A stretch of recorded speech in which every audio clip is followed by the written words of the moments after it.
Bismillahirrahmanirrahim. Assalamualaikum warahmatullahi wabarakatuh. Innal hamdalillah nahmaduhu wa nasta'inu wa nastaghfiruh wa na'udzu billahi min syururi anfusina wa min sayyiati a'malina may yahdihillahu fala mudhillalah wa man yudhlil fala hadiyalah. Asyhadu an la ilaha illallah wa la syarikalah wa asyhadu anna Muhammadan abduhu wa rasuluh.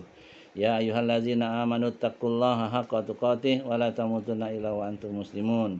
Ya ayyuhan nasu taqu rabbakumul ladzi khalaqakum min nafsin wahidah wa khalaqa minha zawjaha wa basa minhuma rijalan katsiran wa nisaa.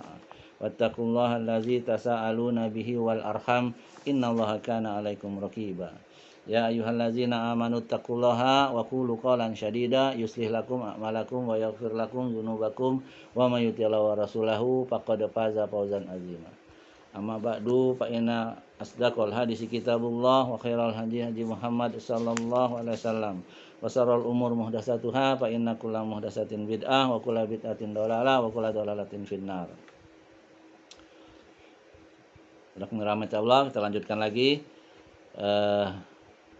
kitab tauhid ini tentang pemurnian ibadah kepada Allah, masuk ke bab 21 yang diberi judul sikap berlebih-lebihan terhadap kuburan orang-orang soleh akan menjadikannya sebagai berhala yang disembah selain Allah. Ya. Dalilnya sabda Rasulullah SAW. Ya, Imam Malik meriwayatkan dalam Al-Muwatta bahwa Rasulullah SAW bersabda, "Ya Allah, janganlah engkau jadikan kuburanku sebagai berhala yang disembah.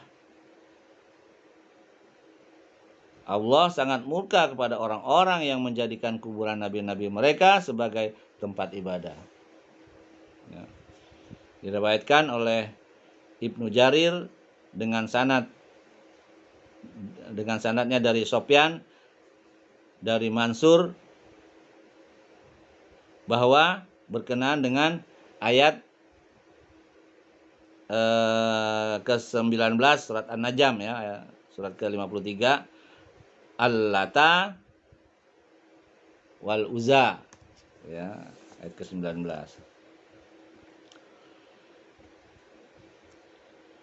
Saudaraku dirahmati Allah, terangkanlah kepadaku wahai kaum musyrikin tentang berhala yang kamu anggap sebagai anak perempuan Allah, Al-Lata dan Al-Uzza. Nah, itu ayatnya lengkapnya, ya, artinya. Ya, An-Najm ayat 19. Ya, Quran nomor 53, ya. Saudaraku dirahmati Allah, Mujahid mengatakan Al-Lata adalah orang yang dahulunya mengadukan, ya. Al-Lata itu dulu orang soleh, ya, yang mengaduk tepung yang dicampur air dan minyak, ya, untuk dibagi-bagikan kepada jemaah haji. Nah, dia orang yang soleh, orang yang dermawan, gitu. Kemudian setelah dia wafat, ya kan, disembahlah kuburannya, setelah dibikin jadi patung lah, gitu. Lalu jadi Tuhan dia. Dan dia tidak berkeinginan, ya, gitu, karena dia emang orang soleh. Awalnya kan foto dulu, kemudian dikubur, lama-lama bikin patung. Setelah Islamnya ini mulai sirna, ya, syariat mulai sirna, udah orang acak-acakan. Makanya kita, Nabi sudah wanti-wanti sekali jangan melakukan bid'ah, gitu loh. Karena nanti akan terjadi seperti itu orang-orang terdahulu. Ya, mulainya sih nggak apa-apa, lancar-lancar aja, ya kan? Karena dia tahu itu manusia. Tapi lama kelamaan, bertahun-tahun, bahkan puluhan tahun, bahkan ratusan tahun, akhirnya syariat hilang, agama Islam hilang, udah mulai sembah-sembah dibikin patung, ya. Karena dapat ini kali Tuhan gue ini, kan, gitu. Ya, sekali lagi Al-Lata itu adalah orang yang soleh, ya, yang mengaduk tepung dicampur air dan minyak, ya, untuk para jemaah haji, ya. Setelah meninggal, mereka pun senantiasa mendatangi kuburannya, lama-lama jadi menyembahnya. Demikian pula tafsiran Ibnu Abbas sebagaimana dituturkan oleh Abul Jauza, ya, Abul Zauja. Dia itu pada mulanya adalah orang yang mengaduk tepung untuk para jemaah haji.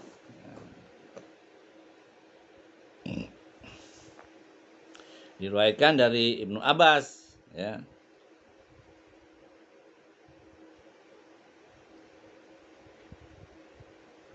Ia berkata, Rasulullah SAW melaknat kaum wanita yang menziarahi kuburan serta orang yang membuat tempat ibadah dan memberi penerangan lampu di atas kuburan. Hadis riwayat para penulis kitab sunnah, ya.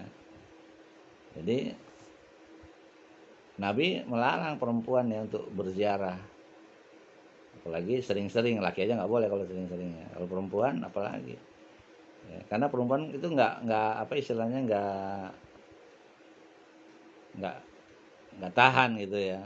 Di zaman dulu tuh kalau wanita berziarah tuh suka teriak-teriak, nangis-nangis, meraung-raung, merobek-robek bajunya gitu kan. Gitu. Beda dengan laki-laki, masih kuat ya. Tapi kalau untuk laki-laki yang dianjurkan karena untuk mendoakan ahli kubur, ya. Yang pertama itu untuk ibrah, pelajaran ya buat orang yang hidup yang mengunjunginya. Bahwa kita nanti juga akan seperti itu. Hanya itu, nggak ada lain-lainnya itu. Ya.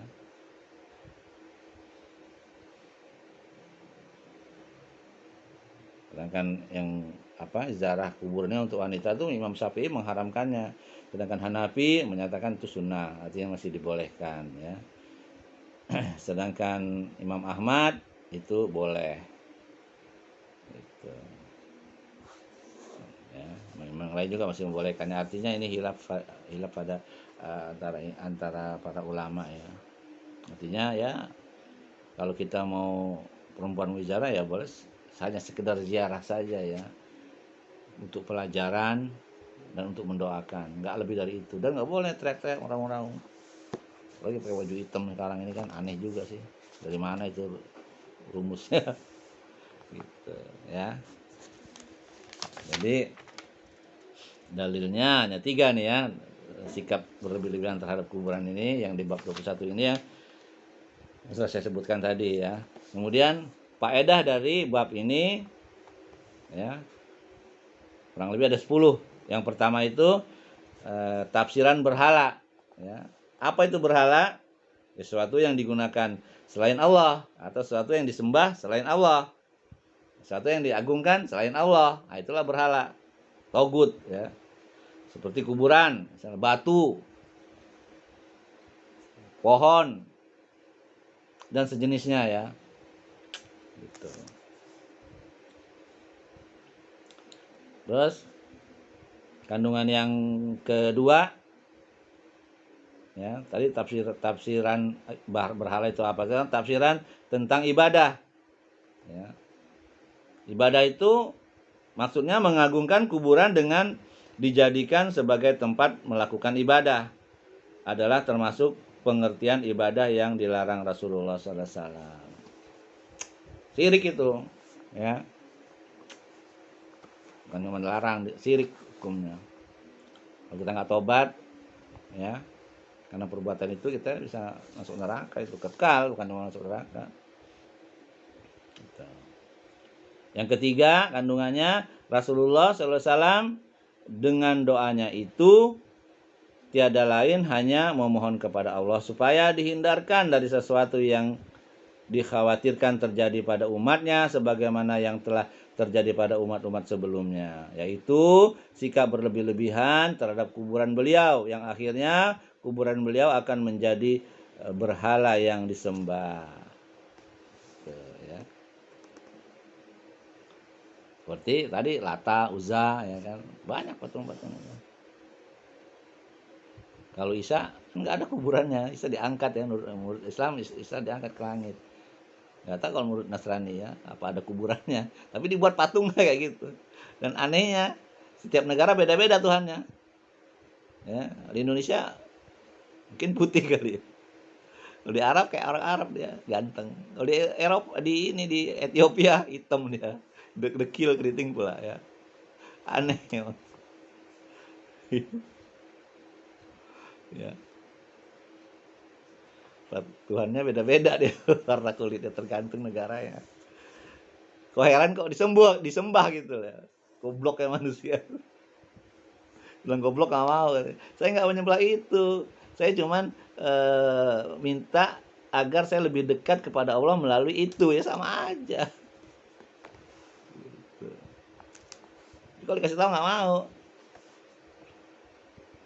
Saya punya ustadz sendiri, udahlah kamu saya gitu kan, aneh gitu. Ya udah ya kalau nggak mau dikasih tahu. Ya, kita cuman mengajak ke hal yang benar ya menurut Quran dan Sunnah. Ya kan? Kalau yang mau ikut ya silakan. Enggak juga nggak apa-apa. Nabi juga begitu berdakwah. Ya, mengajak ke hal yang benar, jangan menyembah pada selain Allah. Yang mau ayo, nggak mau ya sudah. Tapi diperangin kan aneh juga. Manusia ini emang aneh. Ya.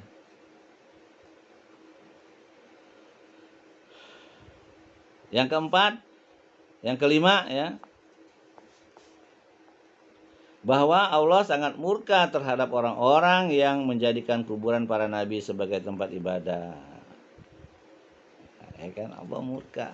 Kalau Allah murka bagaimana masuk surga ya? Gitu. Ya, kita murka sama orang aja kita nggak mau deket-deket ya, apalagi Allah. Gitu.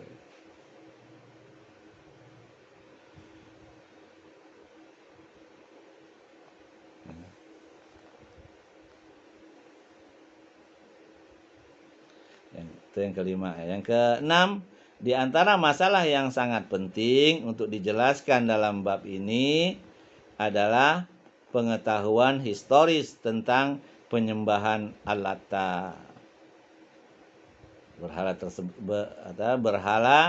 terbesar orang-orang jahiliyah.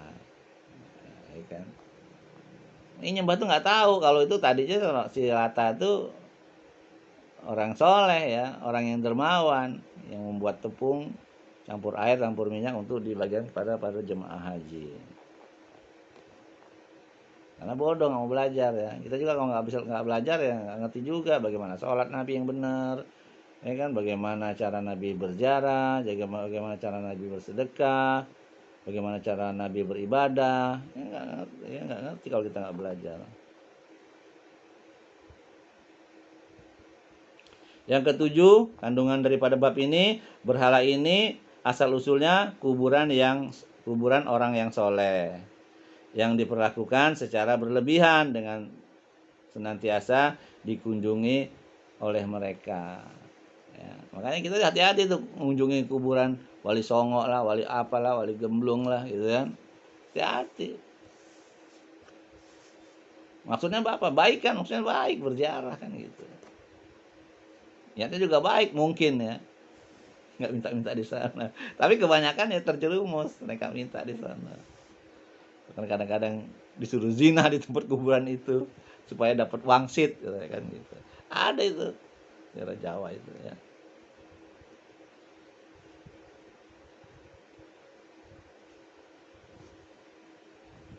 Yang kedelapan, Al-Lata adalah nama orang yang dikuburkan itu yang pada mulanya seorang pengaduk tepung untuk para jemaah haji.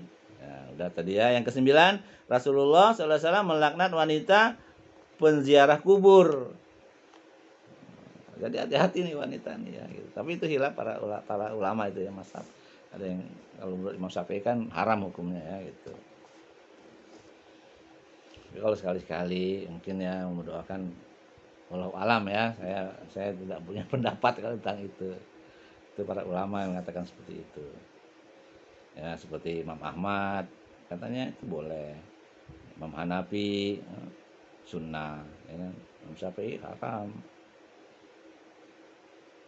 Imam Hambal ya ada tiga, dipecah lagi dari tiga pendapat Imam Hambal ya.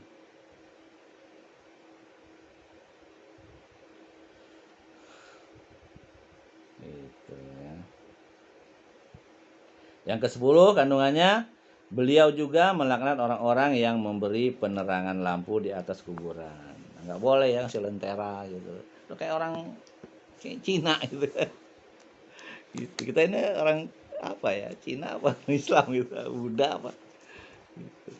Kayaknya orang-orang Buddha itu Hindu dia seneng tuh. Ya. walaupun orang Islam nggak mengakui saya sebagai umat Hindu, tapi mereka mengamalkan ajaran-ajaran kami katanya. Seperti tahlilan itu kan ajaran Hindu. Nyekar, sang lampu, ngasih tebar bunga, itu kan kerjaannya orang Hindu ya. Jadi dia ketawa aja, seneng-seneng aja dia. Orang Islam nggak tahu, nggak ngerti. Ya, gitu.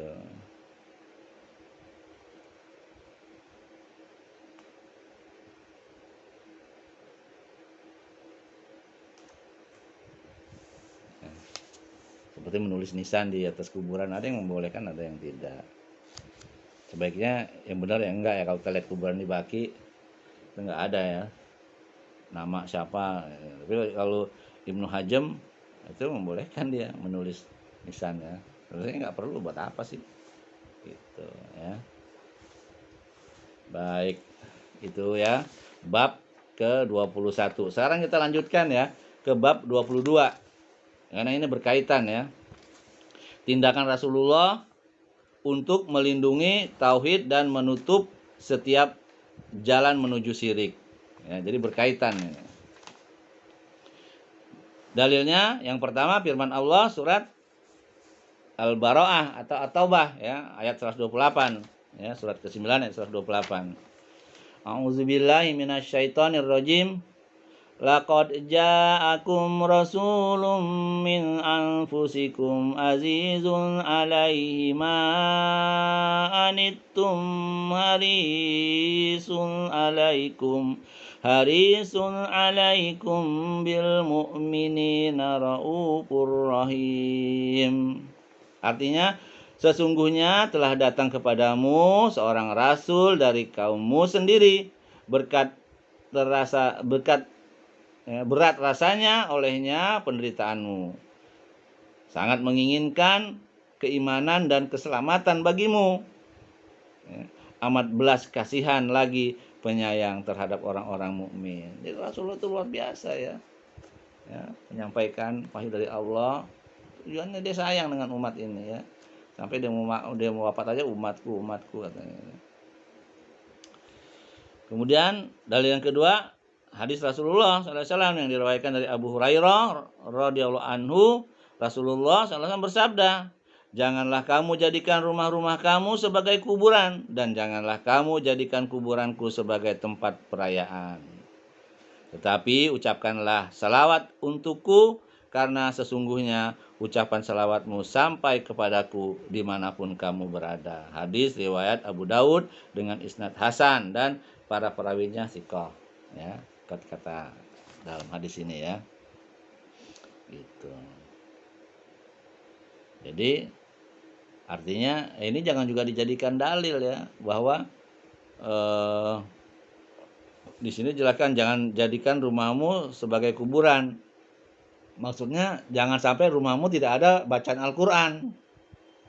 Gitu. Jadi baca Quran tuh di rumah, bukan di kuburan. Jadi kalau di kuburan nggak boleh baca Quran, baca Yasin segala macam itu. Ya, jangan dibolak-balik. Gitu. Kuburan ya selawat, bukan minta doa ya, bukan berdoa di sana, berselawat kalau ke ziarah kepada Nabi. Karena selawat kita itu akan nyampai kepada Nabi. Selawat yang sudah diajarkan ya, Nabi, Allahumma sholli ala Muhammad wa ala ali Muhammad kama shallaita ala Ibrahim wa ala ali Ibrahim innaka Hamidum Majid. Wa barik ala Muhammad wa ala ali Muhammad kama barakta ala Ibrahim wa ala ali Ibrahim innaka Hamidum Majid. Ya. Ya, ini hari Jumat lebih utama berselawat kepada Nabi. Karena nyampai kepada Nabi. Karena barang siapa berselawat kepadaku, maka aku akan berselawat kepadamu 10 kali. Ya, gitu. Ya, itu dalil yang kedua ya. Jadi selawat kita sampai kepada Nabi ya. Jangan dijadikan ini, wah ini perayaan Maulid nih, kalau kita merayakan berarti kan kita berselawat kepada Nabi, Nabi dengar, Nabi hadir nih, gitu ya kan. Gitu.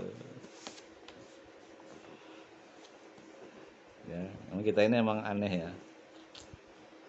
Nauzubillah ya, kita berlindung kepada Allah.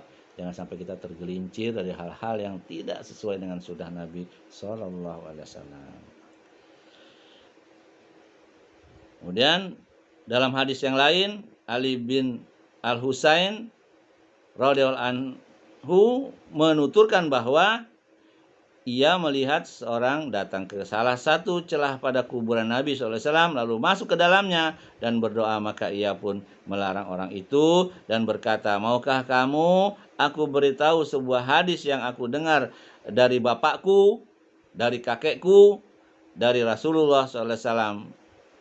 Kemudian beliau telah bersabda, janganlah kamu jadikan kuburanku sebagai tempat perayaan, dan janganlah kamu jadikan rumah-rumah kamu sebagai kuburan, tetapi ucapkanlah doa salam kepadaku, karena sesungguhnya doa salam sampai kepadaku dimanapun kamu berada. Diriwayatkan dalam kitab Al-Mukhtarah. Ya, gitu. Jadi ucapan salam di mana aja, nggak perlu datang ke kuburannya Nabi, ya, nggak perlu jarak ke sana. Ya, dari rumah, ya, dari kita sembari jalan, boleh bersalawat ngasih salam ya pada Nabi. Nah, Nabi akan menjawabnya. Kalau hari Jumat itu lebih utama ya. Yang pertama itu selawat yang lebih utama. Yang kedua baca surat Al-Kahfi. Ya. Jadi tindakan Rasulullah SAW untuk melindungi tauhid dan menutup setiap jalan ke menuju syirik ini ada 3 ya. Surat At-Taubah, dan hadis beliau, kemudian hadis dari riwayat Abu Daud dan riwayat dalam kitab Al-Mukhtarah. Ya, kandungan daripada bab ini yang pertama itu tafsir ayat dalam surat Baroah ya, atau Taubah itu ya.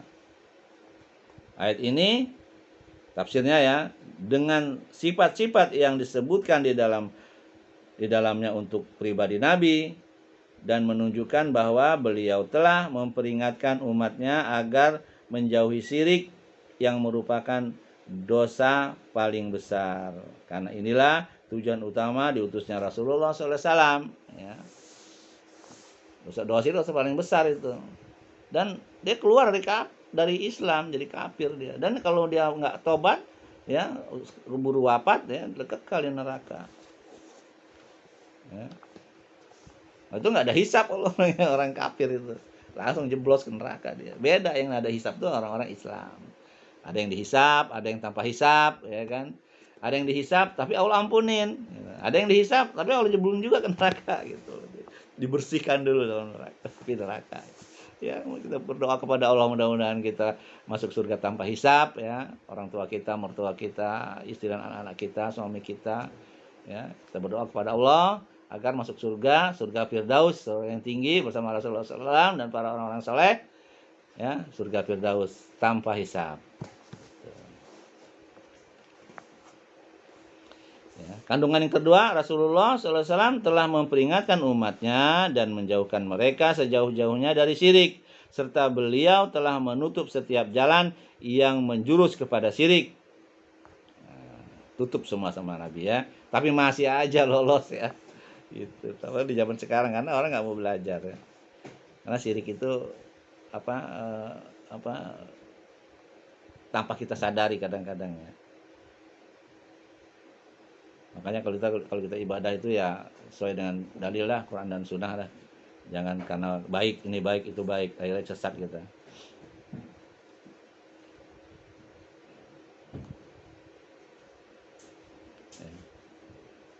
Yang ketiga, Rasulullah SAW sangat menginginkan keimanan dan keselamatan kita dan amat belas kasihan bagi penyayang. Yang keempat, Rasulullah SAW melarang untuk menziarahi kuburannya dengan cara tertentu. Dengan cara tertentu nggak boleh. Niat kita ingin ziarah kubur ke Rasul nggak boleh tuh. Kalau kita niat ziarah ke Masjid Nabawi boleh, karena sekalian ziarah kubur. Jangan kita niatkan hanya semata-mata untuk ziarah kubur Nabi, itu nggak boleh. Yaitu dengan menjadikannya sebagai tempat perayaan. Apalagi nggak boleh itu tempat perayaan kuburan Nabi ya. Kita berteriak-teriak atau minta-minta nggak boleh.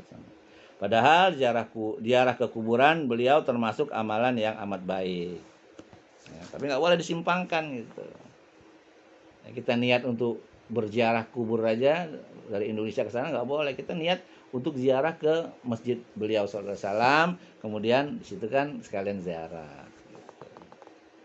Yang kelima, Rasulullah SAW melarang untuk memperbanyak ziarah kubur. Nah, nggak boleh sering-sering nih. Ya, sering-sering sekali-sekali boleh. Tapi jangan juga menetapkan waktunya. Di sana, wah ini mau puasa nih nyekar gitu. Atau nanti lebaran nih dia ikut lebaran, nggak boleh juga.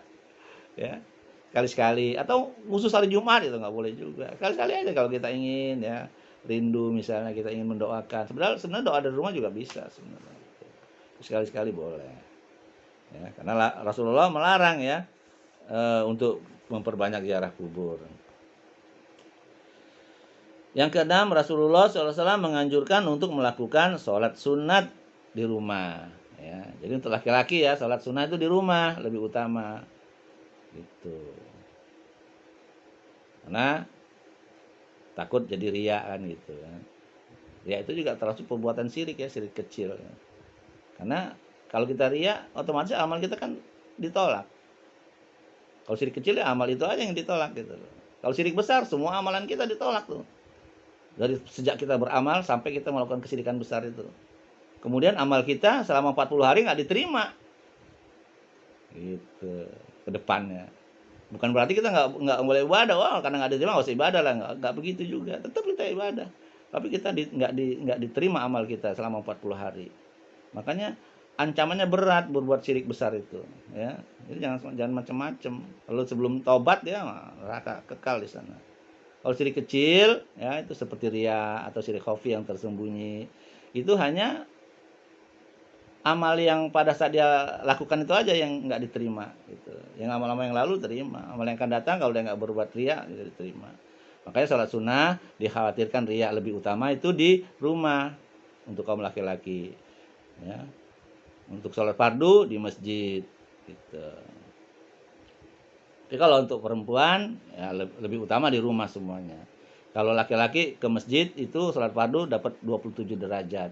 Kalau perempuan di rumah dapat 27 derajat dia. Malah dia kalau ke masjid nggak dapat gitu. Gitu. Jadi enak ya, perempuan itu sebenarnya enak. Yang ketujuh, telah terjadi ketetapan di kalangan kaum salaf bahwa menyampaikan salawat untuk Nabi tidak perlu masuk di dalam kuburannya. Ya, dari rumah bisa, gitu. Nggak perlu datang ke sana. Ya, dimanapun kita bersalawat sampai. Bukan kita merayakan maulid kelahiran dia ya, apalagi kematiannya ya. Kadang-kadang kita memperingati kematian Fulan bin Fulan yang ke 100 katanya gitu. Dari mana juga dapat ya 1 hari, 3 hari, 7 hari, sebulan, 100, 1000 dan seterusnya. Dari mana itu dapat? Dari orang-orang ini orang-orang animisme ya, dari orang-orang apa Cina itu ya kan, gitu. Animisme dan apa itu agamanya itu ya? Agama apa namanya itu? Buddha ya. Jadi sekali lagi selawat tidak perlu datang ke kuburannya atau masuk ke dalam kuburannya, masuk ke tempat ininya, cukup di rumah juga sampai. Karena Nabi yang menyatakan seperti itu ya, barang siapa yang selawat kepadaku maka aku akan berselawat kepadanya 10 kali. Oke. Bahkan Allah juga menyarankan kita untuk selawat ya sudah surah At-Taubah itu ya. Ya ayyuhallazina amanu shollu sallimu taslim dan seterusnya itu ya. Karena malaikat juga diperintahkan untuk selawat. Yang ke-8, alasan bahwa ucapan salawat dan salam dari seseorang untuk beliau akan sampai kepada beliau dimanapun ia berada, maka tidak perlu harus mendekat sebagaimana diduga oleh orang-orang yang menghendaki demikian. Ya, semakna ya. Yang ke-9, bahwa Nabi SAW dalam barzah ditunjukkan kepada beliau amal umatnya yang berupa selawat dan salam untuknya. Ya. Pada selawat yang ditunjukkan ya. Amal yang lain nggak ditunjukkan.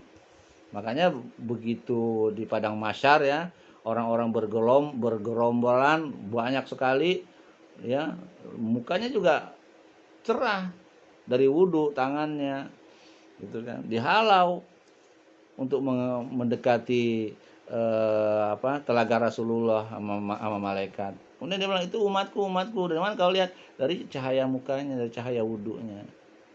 Tapi kata malaikat, kamu tidak tahu apa yang dilakukan mereka setelah wafatnya kamu.